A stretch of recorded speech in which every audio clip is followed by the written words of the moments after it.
Good morning. A new time, a new day, so new techniques, and they kept me back a bit. Sorry about that. Keith Hayes, Mirador Television, broadcasting out of Lewis for Lewis and District, but also for the rest of the country, and for that matter, the rest of the world. And let me say a special hello to the gentleman or the gentle lady, we're not sure which, from Patagonia, who regularly taps in and says that he or she watches how much they enjoy watching a little bit of England. So that's something to pat us on the back for. And I'm happy to say that if we go to Patagonia, then Patagonia, here we come. A little look at the news headlines this morning, but first the weather. And in Lewis, it's going to be very high today, will be 4, and it'll hover between 2 and 4 degrees. The only thing is it's going to be dry for most of the day, so that makes it a little bit more bearable, but not very warm. And it doesn't look as if it'll be warm for the next couple of days either. So wrap up and make sure that you keep the house well heated, particularly as many of us have to spend a lot of time in our homes, in our houses, and it gets a bit chilly from time to time. I don't have to tell you those things, do I? But then again, morning television is not really to be viewed whether you're sitting down and gazing at the screen.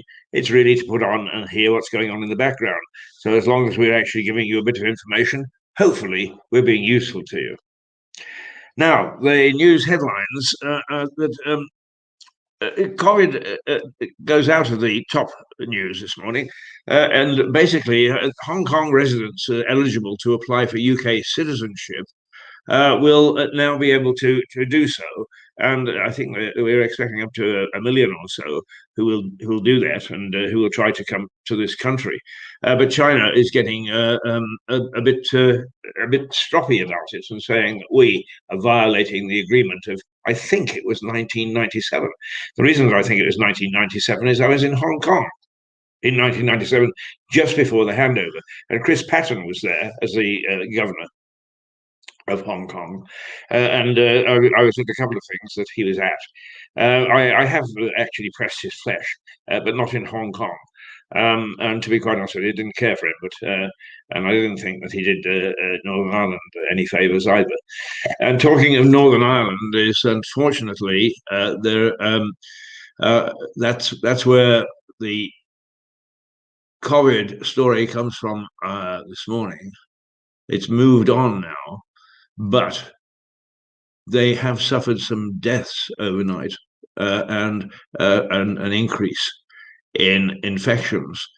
The sad thing is that Captain Tom Moore has been hospitalized after testing positive for COVID-19. Now, if that name doesn't ring a bell, it should.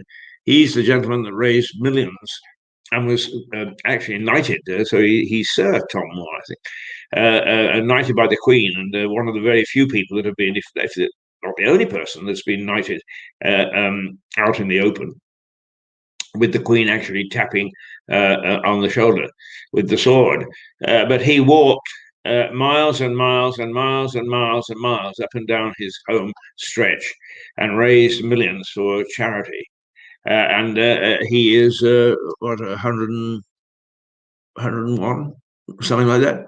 Uh, but he's got the strain. And I'm sorry to say that's let's wish him well, because a gentleman of some spirit, and some he was like one or two of us, tough as old boot. He got on with it. He didn't complain because of his age. But who knows how this virus, which is particularly vicious, managed to spring onto him. Somebody perhaps a little bit casual and relaxed, or is it capable of doing things that we're not aware of yet? It does seem a very strange thing that a man who would be well protected and well looked after has come down with COVID 16 or 18 or 19. 19. School closures could cost each child £40,000 over a lifetime's earnings, they're now saying. Now, I never know how they calculate these things, but if that's true, but with inflation, what does £40,000 mean?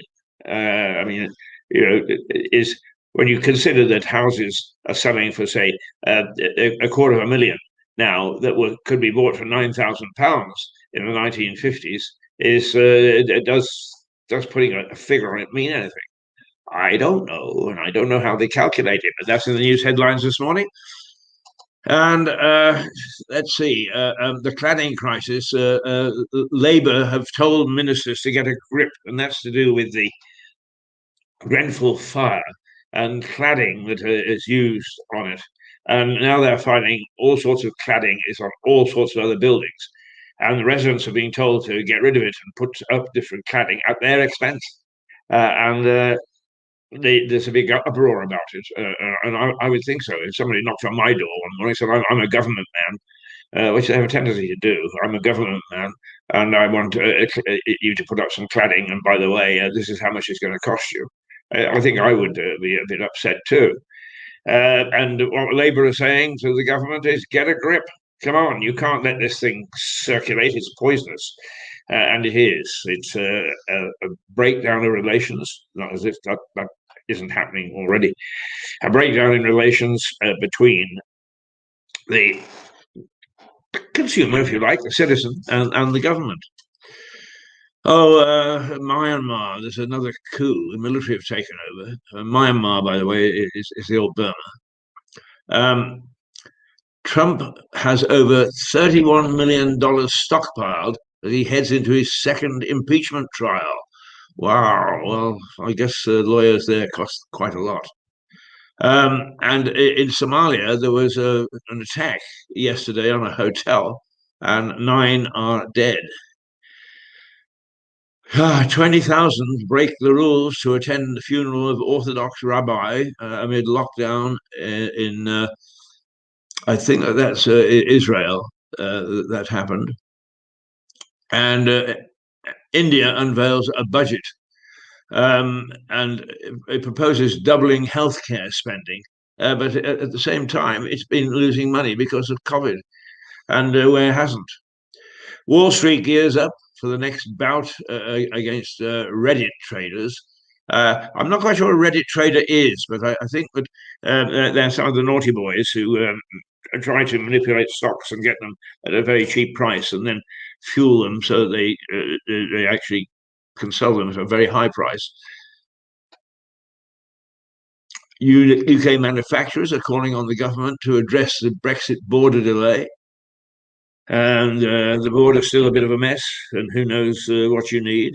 And there are lawyers trying to sort it out, and even they can't tell, I don't think. And Ryanair is expecting its most challenging year as an airline. And one would expect that. And I think every airline is beginning to find strain and stress as flights are curtailed. I haven't been to Gatwick. I'm not supposed to. I live in Lewis. I'm a half-hour drive away. And I haven't been up there to take a look at what's going on. But I understand that it is hardly the bustling airport that we're used to. One thing that isn't in the headlines this morning, but has been talked about over the weekend, and it was reported in the news, and that is that most of us, or at least more than half of us, are not accepting lockdown 3, as they call it, as well as we accepted lockdown 4. Lockdown 4. Lockdown 1. Lockdown 4 hasn't come yet, and let's hope it never does. And that we are discombobulated, that we're upset, that we're finding the strain and the stress a little bit too much. And I have to say that I think that that's right, because I was feeling quite different about it. I was a bit tally-ho the first time. Okay, this is something new. Let's experience it. It was interesting watching buses leave from Lewis to Brighton with nobody on. It was interesting to walk in the streets and find that there is no traffic. Well, there are people on the buses this time, and there is lots of traffic. Where in hell it's going to or coming from, I have no idea. But this is very different to lockdown 1. And I am beginning to feel resentful about what's happening, but that the government actually is only responding, and put vaccines aside because there we have a very good track record, but is only responding the way it did to lockdown 1. And that's not helping some of us. Some of us are just finding life very, very, very tough because we don't qualify for any support. And I would prefer to say, no, we don't want support. But the advertising industry hasn't exactly expanded and bounced, even though the television industry has. So we're pouring out more programs and trying to engage you and look after you as much as we can, and increasing that effort, while at the same time our source of revenue is decreasing, and the two are growing apart. So there are lots of reasons why I personally am feeling uncomfortable about this lockdown. But generally speaking, people throughout the country, so the survey says, are just not happy, not anywhere near as happy or bearing it as well as they did the first time. And perhaps there is some belief that we shouldn't have to. Well, I mean, we do have to because we are in the situation that we're in. But I suppose that there is a number of people who want to suggest that lockdown is perhaps avoidable if, in fact, we take the right steps in the first lockdown, so that we didn't have to have lockdown 3. And in lockdown 3, there are some strange things going on. People fined £10,000 for organising a snowball fight. Now, it was a bit of a mega snowball fight, I understand, but they're being fined for it. And there are people who have been fined for all sorts of other odd things, and not just wandering out into the street. So have authorities gone mad? Well, it's difficult to say. But we haven't beaten this thing yet. Our track record on putting together a vaccination program seems to have beaten the world. But even there, of course, it's caused a row with the EU. And the word that's now coming out of the EU is that this whole thing, Brexit plus the infection, the pandemic, has made some countries uncomfortable enough to think that they might want to bail out too. Well, now that's been said about some of the North European countries like the Czech Republic and Hungary and Poland for some time. But now it says that France is in the frame for saying perhaps we're better off out. As for Monsieur, is it Macron, Prime Minister Macron, he seems to be keeping a very, very low profile at the moment. He pops up to criticize us and then he goes back to sleep again, because I don't think he wants to face his own people. Angela Merkel is a very tough lady, and she has made her views clear. I think Germany would very much like to see the European Union succeed and not lose people. But by the same token, she is very aware of the practicalities, and that Germany is suffering economically as a result of what's happening at the moment with Brexit and COVID. So the world and Europe in a bit of a mess. Joe Biden, not much heard from him at the moment. Let him get settled into the White House. I'm not a Biden fan, as I've made clear, but that doesn't mean to say he won't do a very good job. I hope he does. And of course, history making for the United States anyway. I mean, here we've had several lady prime ministers. Margaret Thatcher was the first, but we've had Theresa May, and we've had Theresa May. we're not afraid to have a lady prime minister here. In the United States, the whole idea of a lady president has been, it's been mooted for a long time, but it's never happened. But it could, if anything happened to Joe Biden, because he's got a lady vice president. If anything happens to him, as indeed Lyndon Johnson became president because of the assassination of President Kennedy. So she would become the first president of the United States. I struggle with names a little bit, but when I was working at Reuters, and I was the London anchor for the business reports, the Coast to Coast Business Reports program that went out in the United States and Canada, is I interviewed the governor of New Jersey, and a lovely, lovely lady. And we just hit it off. We just got along famously together. It's just one of those things. And although I did question her quite closely, if you like somebody, it's very difficult to be tough. It's very difficult to be a Piers Morgan if, in fact, you're sitting with somebody that you patently like. And the producers in the United States, after we'd finished, they giggled and said, how dare you flirt with our lady governor, because she might become president of the United States. She's in the frame for it. She never did make it, but nonetheless, she was talked about, and that was her high level. And it's one of those things that you find as an interviewer that sometimes there's just somebody that you can't puncture, that you really can't have a go at. So she was one of them. I might just have interviewed and flirted on air with the President of the United States, First Lady. Didn't turn out that way, but who knows what's going to happen in Washington. Anyway, that's a little bit of a roundup of what's happening in the world. It's now coming up to 20 to 8. We are starting at 7:30 now, and we hope that we are going to have many more live programs. But what we are doing is we are really showing our gratitude to those people who have supported us, over the bad times, as it were. And now that we are actually looking at the good times, well, good times, but it could be that in a month and a half, we will start to see, well, first of all, we'll see the children going back to school. Secondly, we will see in April non-essential shops opening up again. And in May, we might get back our pubs and our restaurants. And it's just one of those things that is very unfortunate that this is what we've missed.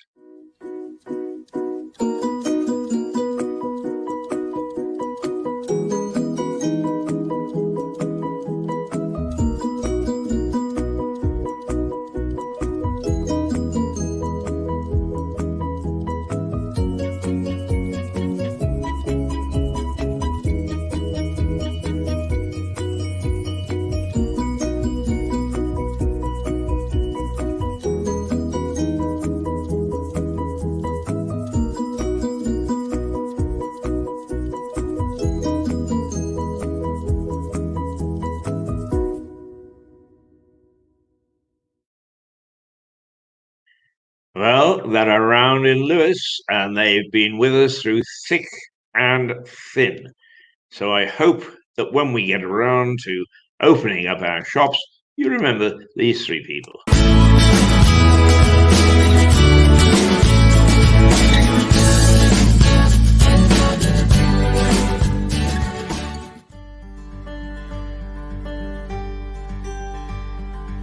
Roundabout has been going for 35 years. We're a dress agency, so what we do is we sell on behalf of people. The customer gets 50% of the price and we take 50%. The online shop is roundaboutlewis.com. I try and update it, daily when things come in. We're open Tuesday to Saturday, 9:30 till 4:30. So if you're looking for gifts or a dress for yourself, why not visit?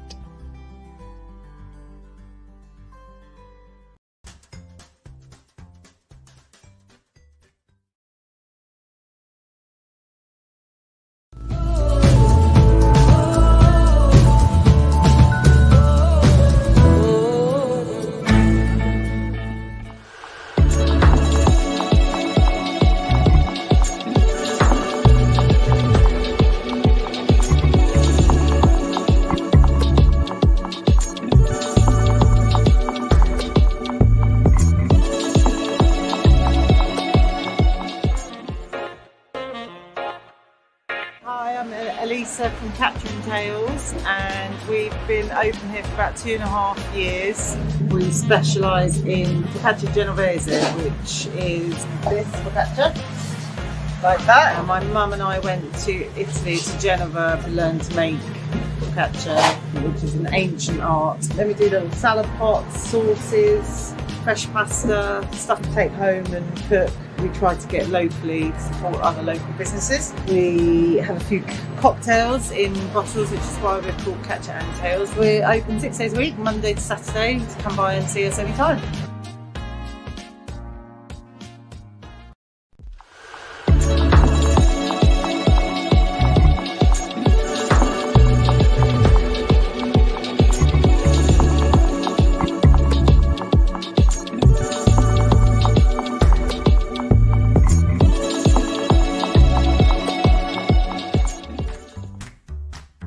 My name's Yad and welcome to my shop, Bell & Co. We specialise in mid-century furniture, 50s, 60s and 70s mainly. One of our main ethoses here is very much encouraging people to look at older pieces of furniture rather than buying new or buying flat pack. We're very much environmentally based in trying to encourage people to reuse and reimagine objects, and so we spend a lot of time restoring pieces, reupholstering pieces and bring them back to life generally. They're just fantastic to look at and they're just beautiful items at really, really affordable prices.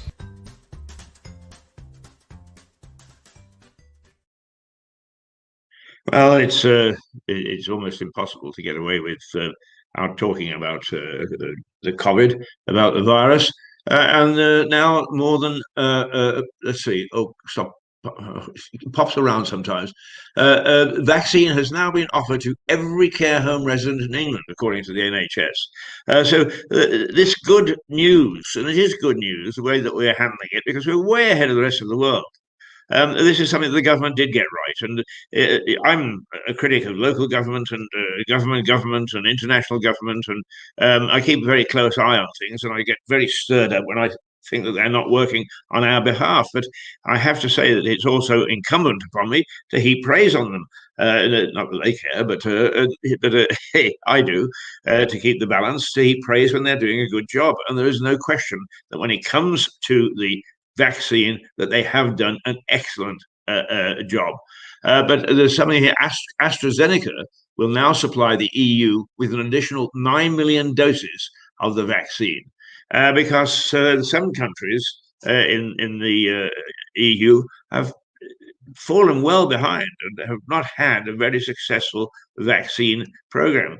Well, why should we worry about that as it's going well? Well, of course, the thing is that this virus doesn't respect borders. It doesn't know what they are, and what is known, I think, by the police as hot pursuit, where they're able to go over borders to chase criminals, is this just hops channels. So the less protected people are on the continent, the less protected we are.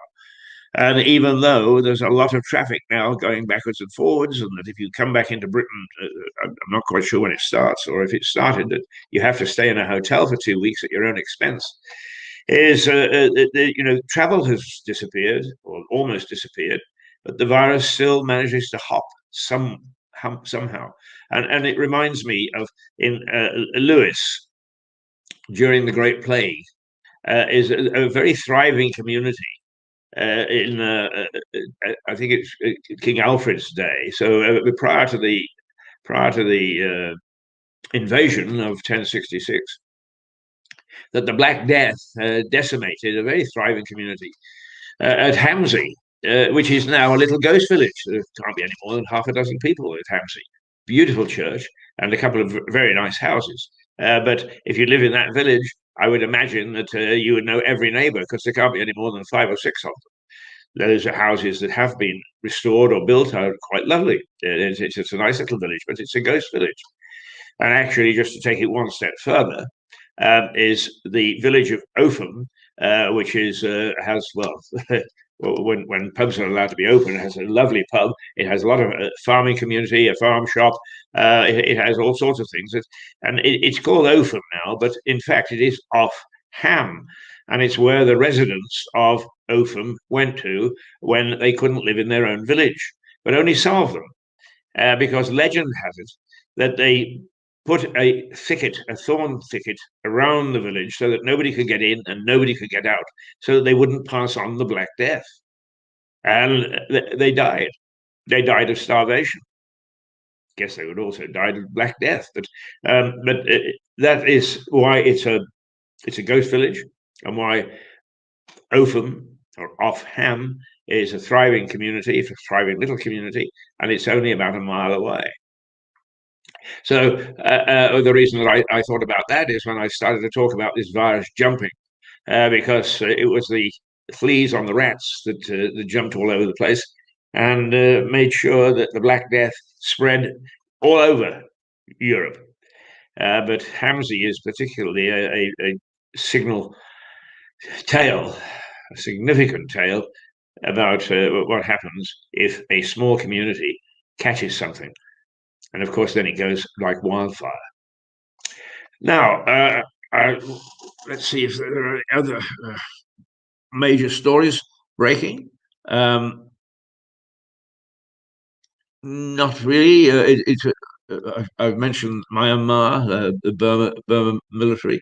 There's a nice story about Burma because a colleague of mine, and also this came from another gentleman who restores aircraft and lives in Washington, in I believe it's Hampshire. It's either West Sussex or Hampshire. And he a lovely little village again in Washington. And he has, he's a crop sprayer. He flies his aircraft and dusts crops to make sure that the bugs don't get them. And he also restores old military aircraft. And he's got hangars full there, like bars, I suppose they are, full of airplanes, which he lovingly restores. And he puts them back together. And why am I telling you this? I don't know. But it just something triggered my memory that this gentleman exists. Oh, I know. Yes. And basically, a colleague of mine who went out to Myanmar and did a search for these things is that there are boxfuls of Spitfires buried at one end, nobody knows which end, of the runway of the airport there. And the reason that they're buried is because towards the end of the war, the Americans, as they were preparing to attack Japan, wanted heavy bombers. They didn't want fighter planes anymore. And so these brand new Spitfires were there, and they were used as ballast to build the runway. Now, is it myth or not? Because many, many people swear that they're there.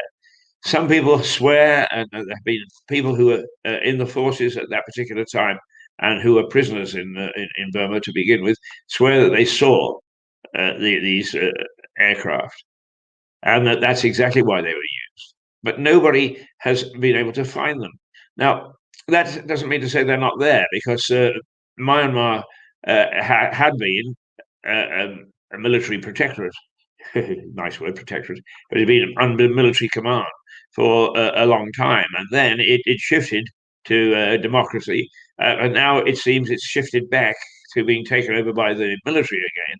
And under those circumstances, it is very, very difficult to search for things. You need more permits, and if you apply to search at one end of the runway and it's not there, then you have to go through the whole process again to search at the other end of the runway. So those Spitfires could be actually there. And with this new military government, it's going to be even more difficult for anybody. There are people in Eastbourne, apart from Washington, there are people right along this coast who believe this story, and I have a tendency to believe it from what I read at the time, and my colleague most certainly did. And those Spitfires exist, but now that it's back under military control, it's going to be much, much harder to go and look for them. So that's a bit of stuff that's going on in our part of the world. And it's now 8 o'clock. I wasn't sure whether Mark was going to join us this morning, but with the new time, perhaps not. So we'll carry on. Well, one of the things that is strange about the COVID situation is some of the silly decisions that are made. Is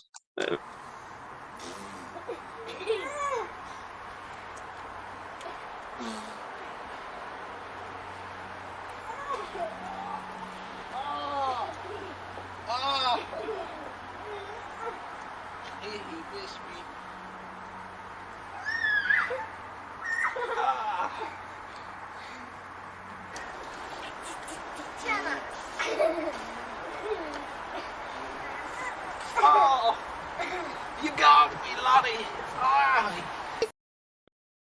Well, that's a scene with children fooling around in the snow with snowballs and their father and having a jolly good time. But it's just the organisers of a snowball fight. They decided, well, the hell, we've got some snow and there's a field or whatever. Let's. I think they got up to 80 people throwing snowballs at one another and having a jolly good fight. Now, I don't know, would a snowball carry an infection? I have no idea. And I don't really know the details, but I'll tell you, it's the most expensive snowball fight that those people had because the two organisers have been fined £10,000 each for breaking lockdown rules. Perhaps it's because they tempted 80 people to come and join them.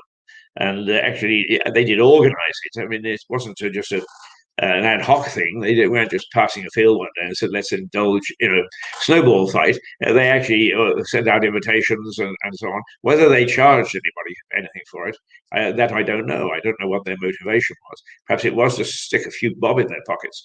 And for that, why blame them? One can't blame people for that sort of thing. But we very much to me, it just smells a little bit of injustice. £10,000 as a fine for doing something like that, or perhaps the magistrate's son was involved and he's trying to cover it up. Who knows? Oh no, I mustn't say things like that because I have absolutely no evidence whatsoever that such things happen. So, if you want to go on a snowball fight, just be careful. Right, okay, let's look at the headlines again because Captain Tom Moore, he hadn't had a coronavirus vaccine apparently, and he's ended up in hospital infected. Now he's 100, and I keep getting letters, and I'm not 100. I may look it, but I'm not. And I keep getting letters because I've also got an underlying condition, which is, I laugh at, it doesn't bother me very much. I've actually got Parkinson's, and the only inconvenience that I find with my Parkinson's is I keep on spilling from time to time a glass of wine. Oh my God, spilling wine. I mean, that is really, it's a crime in itself. But Captain Tom, or Sir Tom, as he is now, has caught the bug. And how he's caught the bug, there's no explanation at the moment. I don't think they know. And he's in hospital, and everybody, because of his rise to fame for walking dozens and dozens and dozens, well, in fact, hundreds of miles in his own backyard and raising millions for charity, has become legend. And he was an icon to all of us. Here's what a 100-year-old man is doing. He's not sitting watching the television and moping about it. He's got on with it, and he's got a knighthood for what he's done. Well, good for him. And the fact is, it's a reason for us all to have our hearts go out to him and hope that he gets through it. And if he gets through it at 100, then and without a vaccine, then God bless him. Perhaps there's hope for us all. I have had the jab.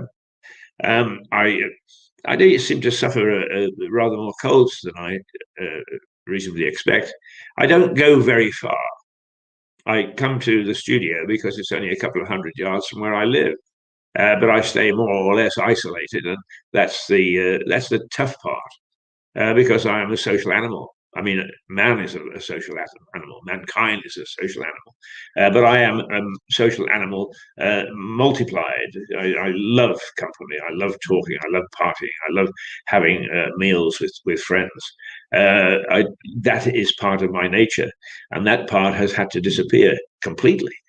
And I suppose it's making me a little bit more of a curmudgeon, and it's certainly making me just not as happy with this lockdown as I was with the first. And in fact, a colleague or a friend who lived in the house before I did and still looks after the garden popped by at a distance, I may say, yesterday. And we were looking out at the garden, and he said, I've trimmed it back and it's looking pretty good now, tidy and regeneration. And you can start to see the buds starting as spring begins to creep up on us. And I said, I spent many happy hours in that garden in the spring because that's where I used to broadcast from. We didn't have a studio in those days. And there I was, perched at the back of the garden. And I was busy sort of having chats to everybody. And it worked beautifully. And then I would take out a little breakfast and sit there and enjoy myself. This hasn't been the same. Perhaps it's because as a business, Mirador has expanded enormously. We're now putting out 4 to 6 hours a week of programs which go on a loop.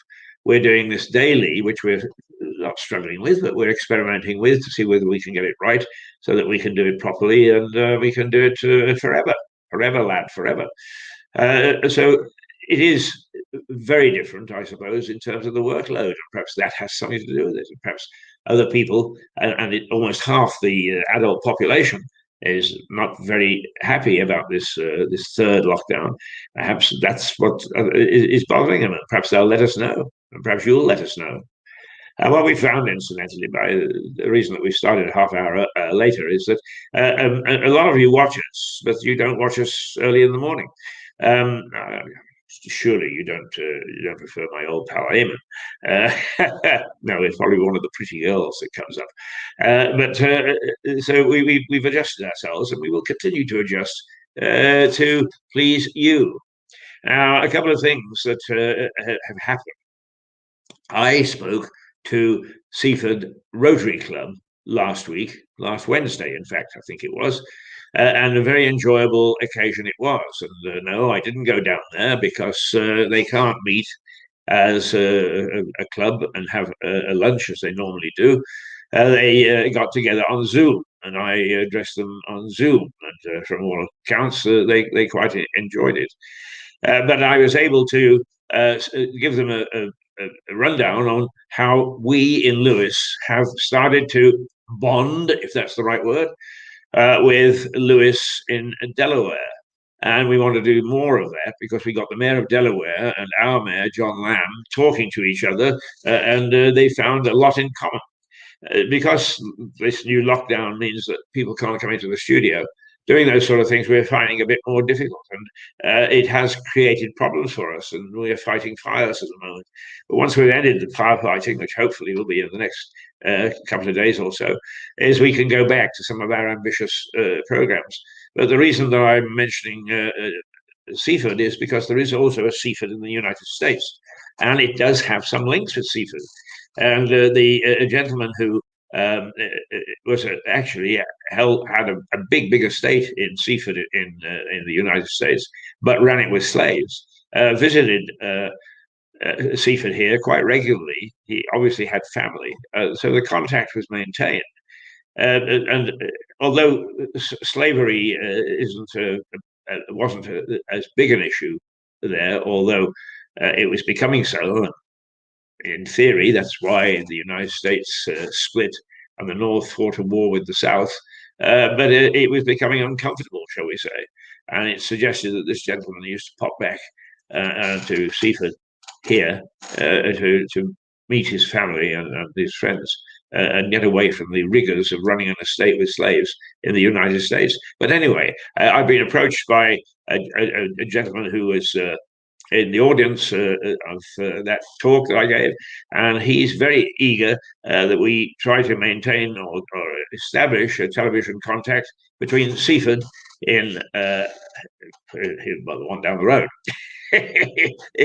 Seaford East Sussex, and Seaford in the United States. And it's that sort of thing that is really starting to happen, and is bringing us as communities closer together. And we've got all that sort of stuff coming up when we can actually just use and utilize everybody and all the bits and pieces that we've got without being dreadfully interrupted by lockdown. It hasn't stopped us completely, but there are things which you can normally do, particularly when it comes to a fairly high level of standard in television, where you need to be eyeball to eyeball. You need to be able to discuss looking at the situation in hand, and you can't do that when you're all scattered all over the place. So there we are. It's one of those things that we just have to put up with for the moment. But hopefully we'll bring things back on board, on stream, and we can get cracking again. Right. What else was there? Let's see. Well, most of it is about Captain Tom, strangely enough. And we just talked about Burma, Myanmar's military taking over. Every care home resident in England has had the jab now, according to the NHS. Now, interesting, because I spent a lot of time in Russia. Actually, at the ground level, I like Russians. I can't say that I always see eye to eye with the people in charge of the country, but I do like Russians. But they've actually 5,000 of them have stuck their head above the parapet, and they've demonstrated and now have been detained because they were demonstrating on behalf of Navalny. Mr. Navalny, who was the chap that was poisoned over here and was a leader of the opposition in Moscow, and went to, I think it was the Netherlands, was it, or Germany, to recoup, and then very bravely got on a plane and went back to Moscow and was promptly arrested and thrown into the jug because of his opposition to the Putin regime. Well, people saw that this was a complete injustice, and they're letting their voice be known, and that will be a very interesting situation. Now, it says more than 5,000, so presumably if 5,000 have been arrested, there are quite a few more involved. And that's one that we should really follow quite closely. And also, AstraZeneca will supply the EU with an additional 9 million doses of its COVID vaccine. And that, of course, has been a row in which we are very much the center because we said, hang on, we've got a share of the vaccine that's being produced, and we're not going to share it with the EU countries because Brexit, we're out. And that's upset a lot of the powers that be in Brussels. So there's a big row, but it looks as if AstraZeneca have trying to reach some sort of compromise and said, well, here's 9 million, although I forget just how many million that the EU is. I mean, it's 300 million or something in the 26 countries, 25 countries now, I suppose. That's a lot of people, and 9 million vaccines. It doesn't weigh terribly heavy. So I would imagine that that's going to be an ongoing situation. Well, how interesting. How interesting indeed that we that we have these various things happening in other parts of the world which impact on us in Lewis. And there are some things here that happen in Lewis, I'm sure, that impact on the rest of the world. I mean, not least of which is, I suppose, it's very difficult to get a Harvey's.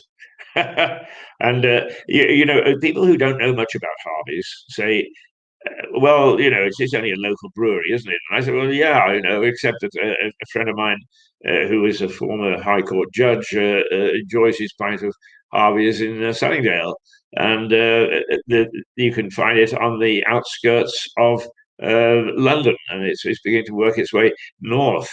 And also the brewery, which is still a family-owned brewery, has been making a special porter or ale for the Russians a long time.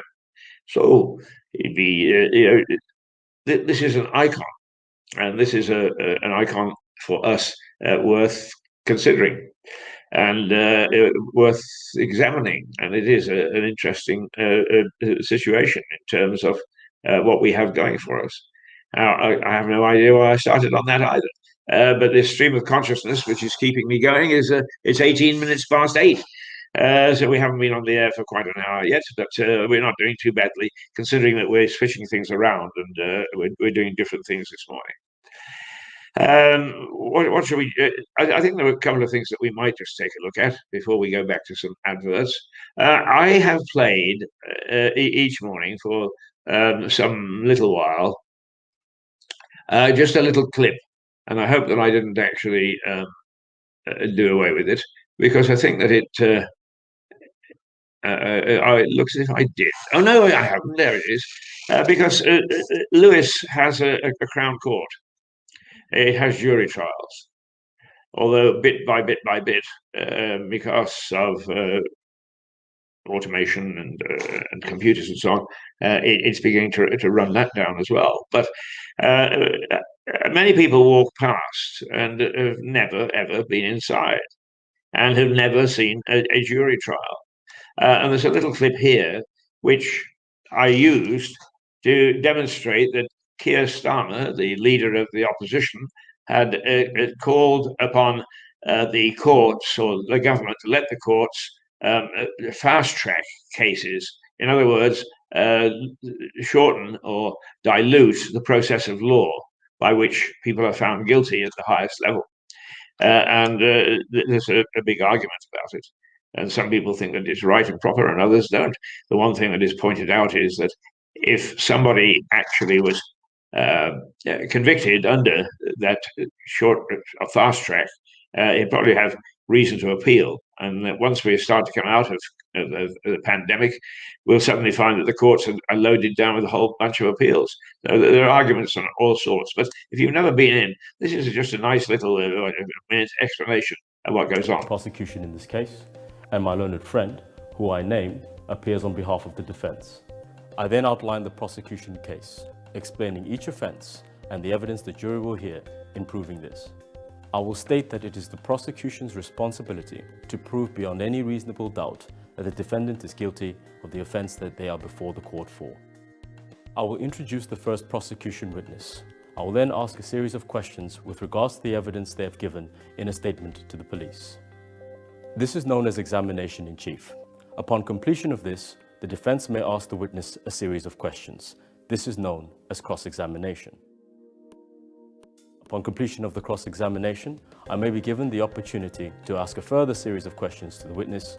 This is known as re-examination.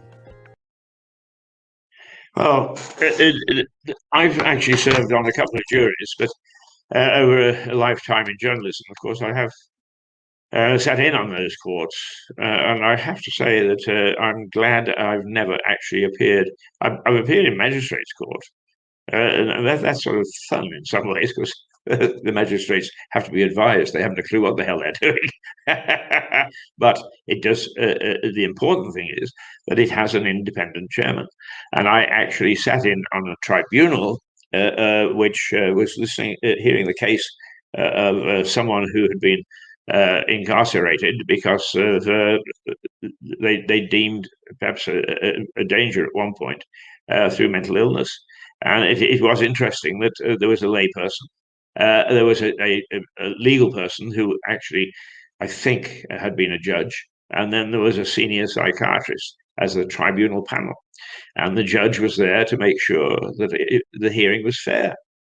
And we do have that lovely sense of justice here. So I hope that in some ways, I hope we don't start tampering with it, simply because even if there are cases stacked up, that our process of law keeps going.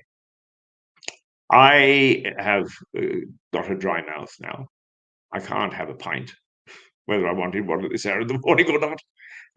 So I think it is time for us to remind you again that when the shops open, and we hope that that will be in April, that here are some people in Lewes that you might go and visit.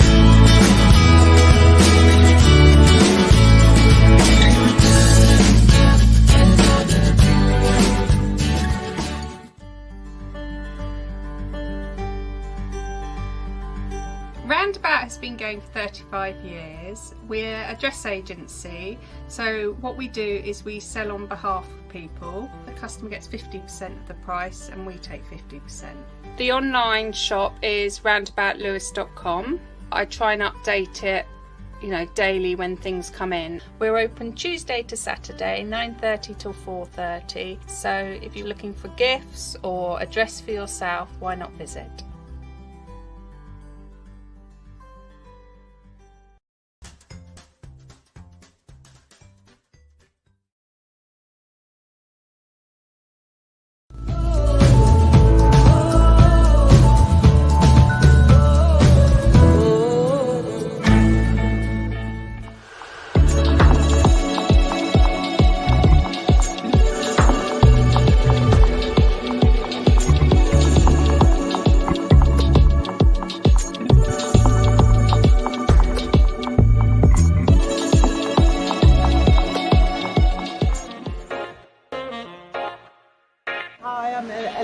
From Capturing Tales, and we've been open here for about 2.5 years.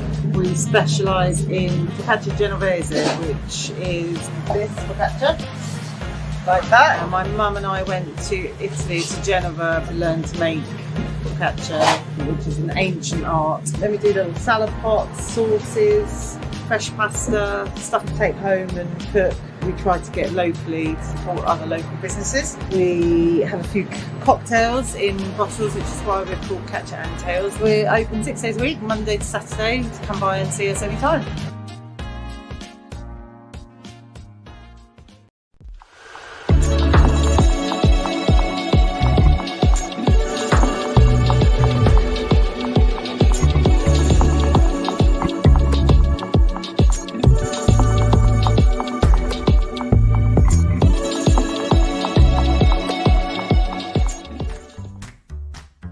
My name's Yad and welcome to my shop Bell & Co. We specialise in mid-century furniture, 50s, 60s and 70s mainly. One of our main ethoses here is very much encouraging people to look at older pieces of furniture rather than buying new or buying flat pack. We're very much environmentally based in trying to encourage people to reuse and reimagine objects, and so we spend a lot of time restoring pieces, reupholstering pieces and bring them back to life generally. They're just fantastic to look at and they're just beautiful items at really, really affordable prices.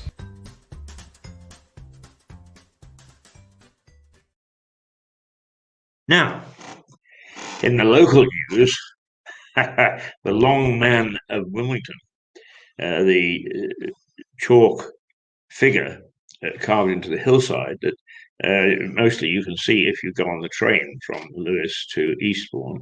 No, Lewes to Lewes to Eastbourne, I think. Certainly Lewes to New Haven. It's been tampered with. Now, everybody argues about his age. Some say that he goes back to Neolithic times, others that it was done as late as the 14th, 15th centuries. But anyway, it is there, and it has been known for people to go and dance on it at midnight to try and resolve virility problems and that sort of thing. But every time that you hear, particularly when they use the word tamper, is with the long man, is you immediately think that perhaps it's his bits that they've painted on or taken off or whatever. It's because that's the sort of thing that naughty people do. No, in this particular case, is they've painted or carved a mask on the long man, and everybody is up in arms about it, and then quite rightly so. It shouldn't be tampered with. But nonetheless, at least they didn't do anything that's indecent, because that poor man has had to suffer all sorts of things. Incidentally, Wilmington here is a nice, quiet little village. Although at one time there is evidence that there was a very, very big priory there. I mean, we had priories all across this part of the country, but there was a big priory in Wilmington, and that was never, the village around it never expanded. But those people who went off to the United States and founded towns and villages and named them is Wilmington, Delaware. And Delaware mostly is where people from this part of the country went, partly because of William Penn, I think, and partly, I suppose, because Delaware claims to have been the first state. But Wilmington is quite large. And on one occasion, I actually had a virtual tea in the local hotel there.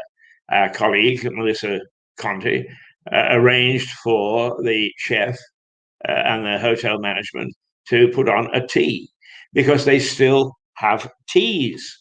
And the local, what should we say, a kindly gentry go there and sit in an afternoon and have cakes and buttered scones and salmon sandwiches, cucumber sandwiches, and that sort of thing. And not pork pie. We discussed that. Not pork pie, unfortunately. But in Wilmington maintains that tradition. And in fact, in British Columbia, in the city of Victoria, which is actually the capital city, not Vancouver. Many people believe Vancouver is the capital. No, it's the biggest city, Vancouver, but the capital is actually Victoria. And there is a hotel there called the Empress Hotel, built by the Canadian Pacific Railway. And it is a magnificent hotel, absolutely magnificent hotel. And in my day, and I don't think that it happens anymore, but there used to be a tea dance in the afternoon in the Palm Court. And the orchestra that did it was Billy Tickle. So you could actually go and eat cucumber sandwiches and dance to Billy Tickle and his orchestra. Anyway, how we got there from the Long Man is really, it's because the Long Man of Wilmington and Wilmington to Delaware, and the hotel in Delaware where they serve afternoon tea. And rather a nice tea it is too. And I think it costs a few bucks as well. Around to the Empress Hotel in Victoria. But you see, that's somehow, there are always links that come back to Lewis. So we may be local, but we're not parochial. We recognize that there are things of interest overseas. The other thing that needs to be cautioned about, and Mick Symes and his Lewis Present page on Facebook has done a fairly good job on making sure that people are aware, is there are a lot of scams around. I think that I was actually, two people tried to scam me this past week. One was where they patently hijacked a friend's messenger service, and I was taken in for the first little while, and then they started to make silly claims, which I knew would not come from my friend. And indeed, when I went back and checked, it's not his messenger at all. And I have messaged him to say, hey, I think somebody's hijacked. So hopefully he's picked that up. But there are other things that have happened where you're getting calls, and it offers to give you the vaccine, and almost a queue jumping situation. If only you actually fill out a form and send it back, and you give your bank details. Well, don't be fooled. They are the bad guys, and the bad guys always surface when there are other things around, and they are surfacing so that what they're doing is they're taking advantage of particularly older people and saying, look, you can get all sorts of extra things. I got another one that said I had been especially chosen by an NHS group to get the vaccine. Fortunately, they targeted somebody in me who already had the vaccine, but I wouldn't have fallen for that anyway. But some people will. And they'll think, and these people make it look very official, and they hijack the logos and the letter style, wording style of these various organizations. So be very careful. Lots of scams around at the moment. Lots of scams. Let's think. I think that Captain Tom Moore, Sir Tom Moore, is something that everybody should be concerned about. It can't happen to us, and that's the problem with the lockdown. It can't happen to us, and of course it can. It can happen to anybody. It is not discriminatory in any way. It doesn't care about color, creed, sexual orientation, marital status, whether you're a feminist or not a feminist or whatever. It just simply does not care. It will leap onto whatever it believes is a good carrier. So do be very careful. And the fact that Tom Moore, at 100, after having done all the good works that he did, has succumbed and is in hospital, is a bit frightening. One wonders, because I take the same precautions as the rest of you take. I put on my mask whenever I need to, wherever I go. But he was caught, and he's got the virus, and he's in hospital as a result. So it just shows you, apart from the fact that he's somebody that the nation has taken to their hearts and wouldn't want to see him come to any harm whatsoever. But he is in hospital, and wish him well. If anybody's going to fight it with disabilities and age, then it's him. He is a beacon, if you like, to those of us who are over 35, and to show the way that this thing can be beaten. And I would hate to see him succumb at the last minute in the last race. But the rest of the stuff is about figures. I think the NHS say that their messages of support are flooding in for Captain Tom. So a lot of people around the country, and if you want to send it on Facebook or whatever, wishing him well, I guess you'll join thousands and thousands and thousands more. And you can always argue, oh well, I mean, why should I add my signature or whatever to something like that? Because plenty of other people will. But the sheer magnitude of something like that can be very, very cathartic, if that's the right word. Oh, I got the hiccups again. I get them about this time each morning. I don't know why. And it's one of those things where if a flood of people say, get well, and we're missing you, and we wish you every success or good health or whatever, it is important that we actually do that, because the feeling of warmth and support really can be very, very beneficial. So if you feel like joining the thousands of people who are saying, come on, Captain Tom, beat it, don't think just because he won't read that one in particular, yours in particular, that it was wasted. It's not. It's the sheer volume of that sort of sentiment that helps us through. And I once talked to a churchman, and I said, I suppose that it is at one time I would say, where we're asked to pray for something, that okay, I can sit in church and I can pray, and there are 40 or 50 people around me, and how very nice, and what good did that do? And he said, well, yeah, but there are millions all doing the same thing at the same time. Can you imagine the volume effect that has just on how people feel and believe? And they're absolutely right. So do join in with those people who are, so as they say, flooding in. In the news now,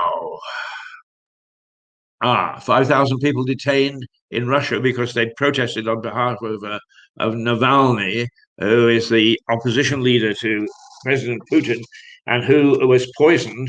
And when he got better, one European country, I can't remember whether it was Germany or France or the Netherlands, and then it was brave enough to go back to Moscow and was promptly locked up. And now there are people who are dissenting and protesting in a country that is not known for tolerating dissent. So the mere fact that it's happening shows the seriousness for the government and for President Putin in their rather fierce way of keeping control. Well,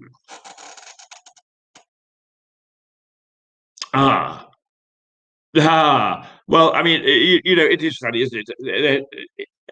What turns us on? The latest news is that both Boris Johnson and Piers Morgan have sent get well wishes to Captain Tom. And why is that so important? Well, I suppose it is that the leader of the country, and Piers Morgan has certainly made, and he's local, by the way, comes from East Sussex, that they are, it's interesting that they actually have sent well wishes. But if you counted up everybody and the big names that hope that somehow it'll make him a headline, is you make it wonder why people don't do it anonymously and say, just add my name to the thousands.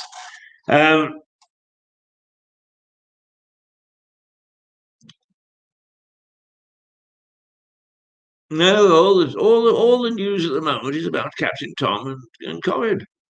It makes it difficult to look at other things. So look at other things we will. And one of the things that probably is going to be missing this year, although I don't know that it's been officially cancelled, is the Furl hill climb. The Furl hill climb was, I think, between about 1920 something. And it paused for the war, and then it came back after the war, but it finished in 1956. 1956? Perhaps a little later than that. But it was basically a time trial up a hill, Bo Peep Corner, just outside Lewes, near the Furl estate.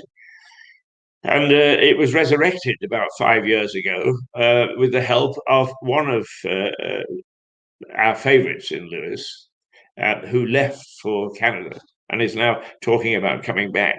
And welcome back he would be, is Rupert Lloyd-Thomas. Rupert is a real go-getter.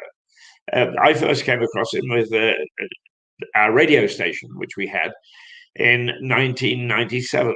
Would you believe that we had an independent radio station, albeit on a limited basis, in 1997 in Lewes? And Rupert and his brother Andy were both active in helping make sure that actually got on air and away it went. And Rupert has variously been a stalwart of rocket radio and all sorts of things. But he moved to Ontario about 10 years ago, I think, because his wife is Canadian and being a good chap. He said, I'll come home with you, dear. But then he wanted to move, and this was about 3 years ago, he wanted to move to the West Coast, and they moved to Sydney in British Columbia. And Rupert B. Rupert had to find an unusual way of moving from the East Coast to the West Coast, and he did it in his smart car, this tiny little bug of a car, and he drove all the way across Canada. He actually plotted the route and plotted how he was going to do it in the Brewers Arms while he was here on one occasion. But yes, he did it, and he did it successfully. And it was quite marvelous that he did so. But also, using this little car, it brought its own hazards, because he was traveling along a road at one stage, and suddenly the police appeared and pulled him over. And they didn't pull him over because they were going to give him a ticket or anything, or he'd done anything wrong. But they said they'd had a report of somebody driving a golf buggy down the highway. And they were fascinated because they'd never seen a smart car before. And they wanted to talk to Rupert about it and find out about it.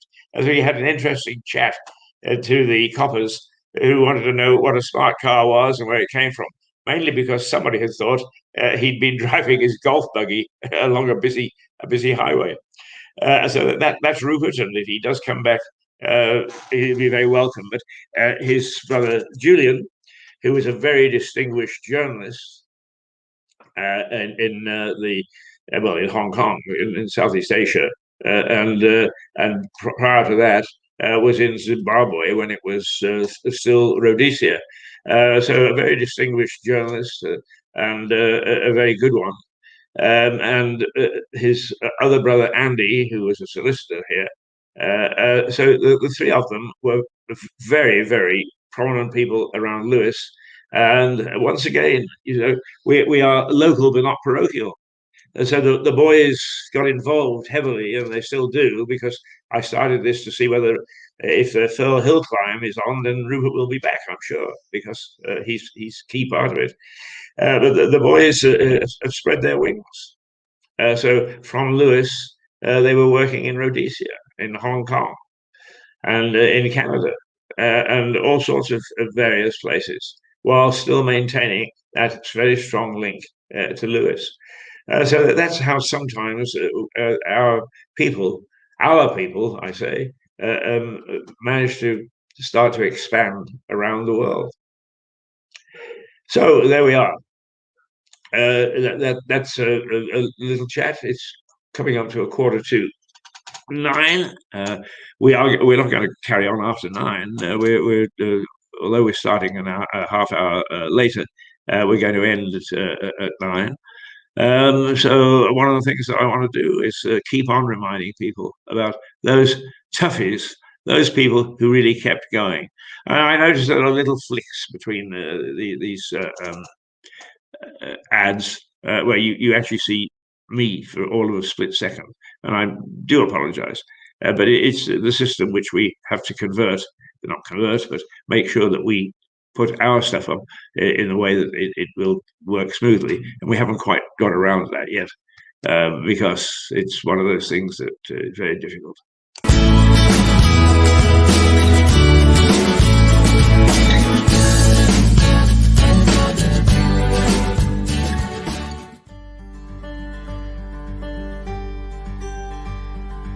Roundabout has been going for 35 years. We're a dress agency, so what we do is we sell on behalf of people. The customer gets 50% of the price and we take 50%. The online shop is roundaboutlewis.com. I try and update it daily when things come in. We're open Tuesday to Saturday, 9:30 till 4:30. So if you're looking for gifts or a dress for yourself, why not visit?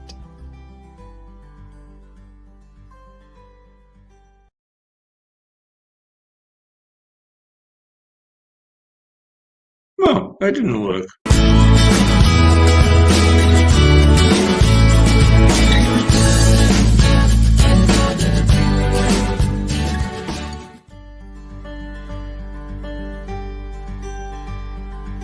Roundabout has been going for 35 years. We're a dress agency, so what we do is we sell on behalf of people. The customer gets 50% of the price and we take 50%. The online shop is roundaboutlewis.com. I try and update it daily when things come in. We're open Tuesday to Saturday, 9:30 till 4:30. So if you're looking for gifts or a dress for yourself, why not visit?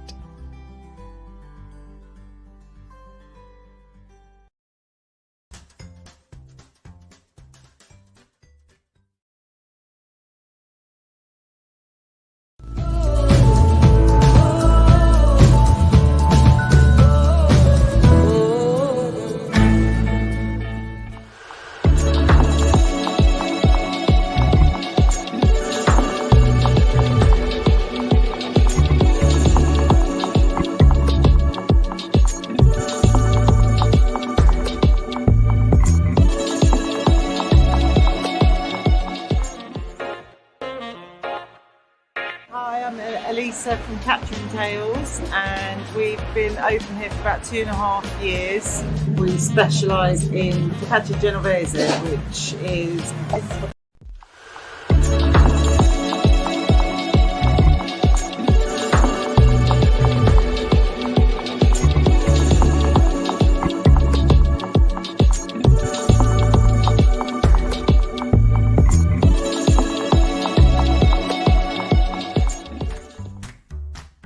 My name's Yad and welcome to my shop, Bell & Co. We specialise in mid-century furniture, 50s, 60s and 70s mainly. One of our main ethoses here is very much encouraging people to look at older pieces of furniture rather than buying new or buying flat pack. We're very much environmentally based in trying to encourage people to reuse and reimagine objects, and so we spend a lot of time restoring pieces, reupholstering pieces, and bring them back to life generally.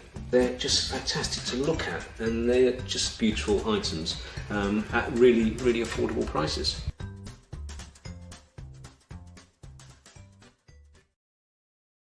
Now, I cut her off in her prime, and it would not be fair to only give her 50% of what she had to say.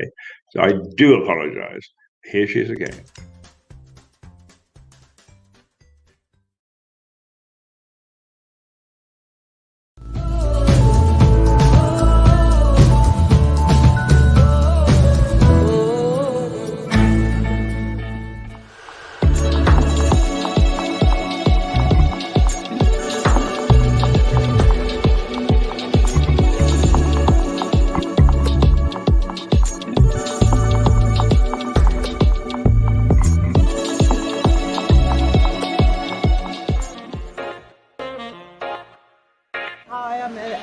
From Capturing Tales, and we've been open here for about 2.5 years. We specialise in focaccia genovese, which is this focaccia, like that. And my mum and I went to Italy, to Genova, to learn to make focaccia, which is an ancient art. Then we do little salad pots, sauces, fresh pasta, stuff to take home and cook. We try to get locally to support other local businesses. We have a few cocktails in bottles, which is why we're called Catcher and Tales. We're open 6 days a week, Monday to Saturday. To come by and see us anytime.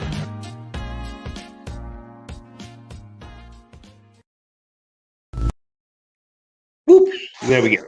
Here I am, back again with just 10 minutes left to chat to you, and I am very aware that you may drop in 2 minutes here and 2 minutes there.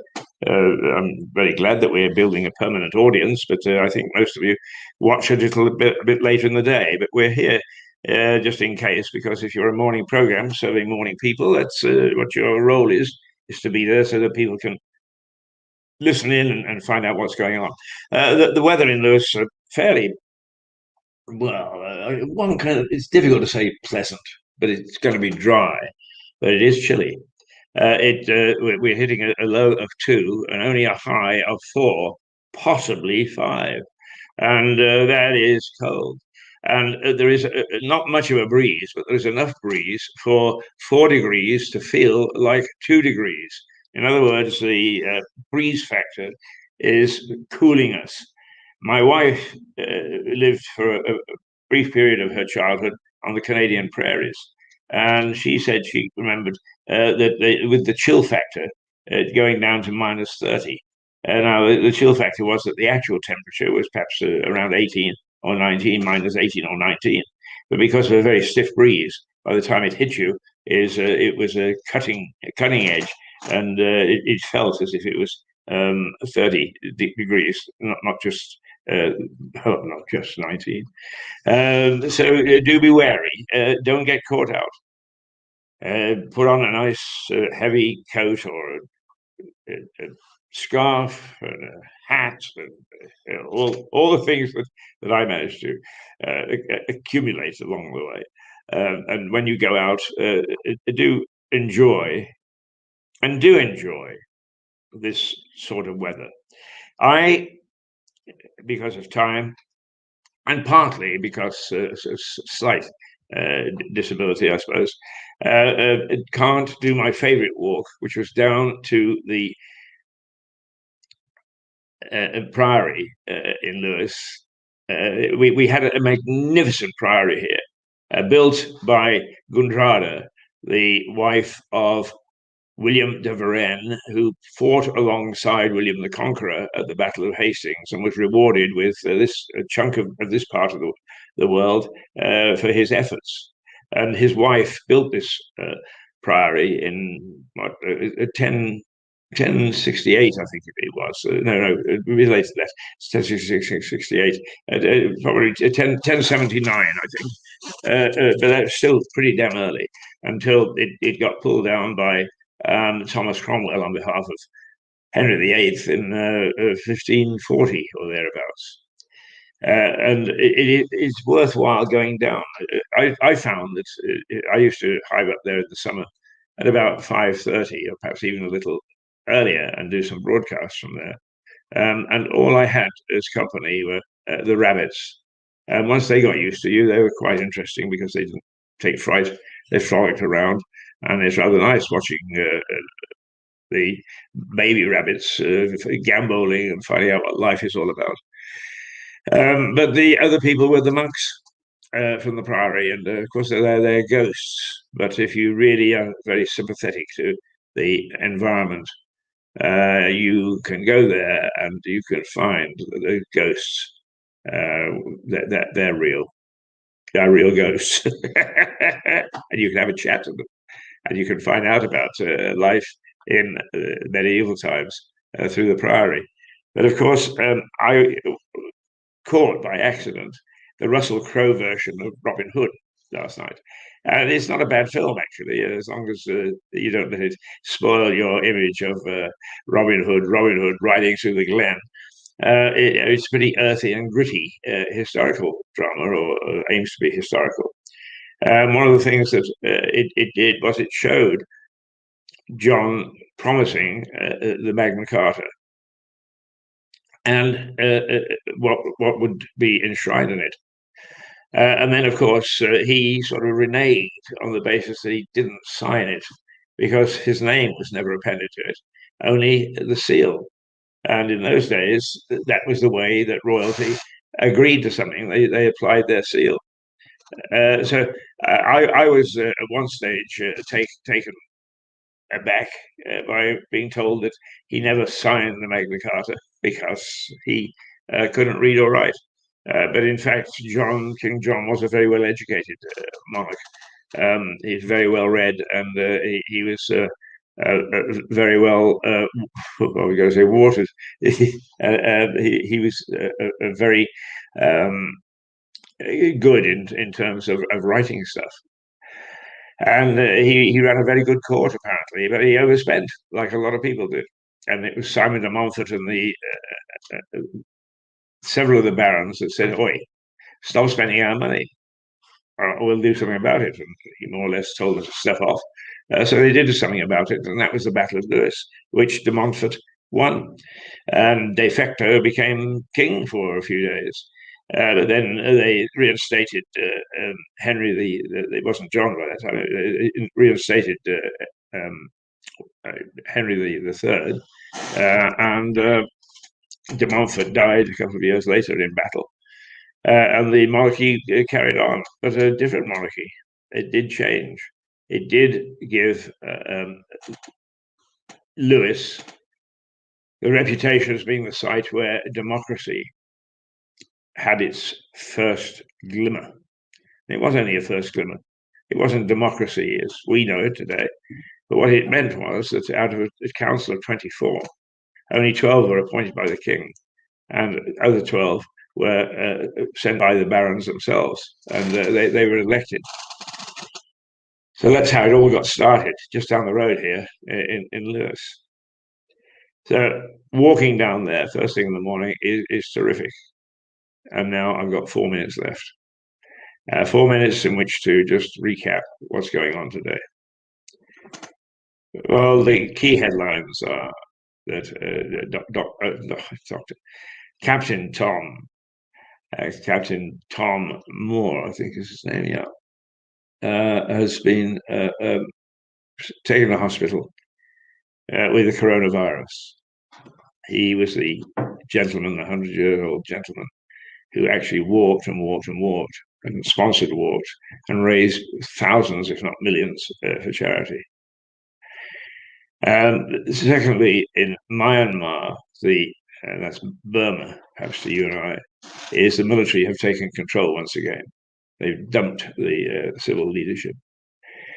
And in Russia, crowds, over 5,000 people have been arrested for protesting against the arrest of the leader of the opposition, who returned from Europe to live and oppose the Putin regime again.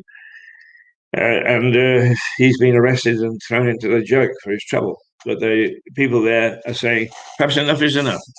Come on, Vladimir, play the game. You've got a huge majority to keep you in Parliament. Why do away with some of these people? Which is what is happening. So the protests being mounted there.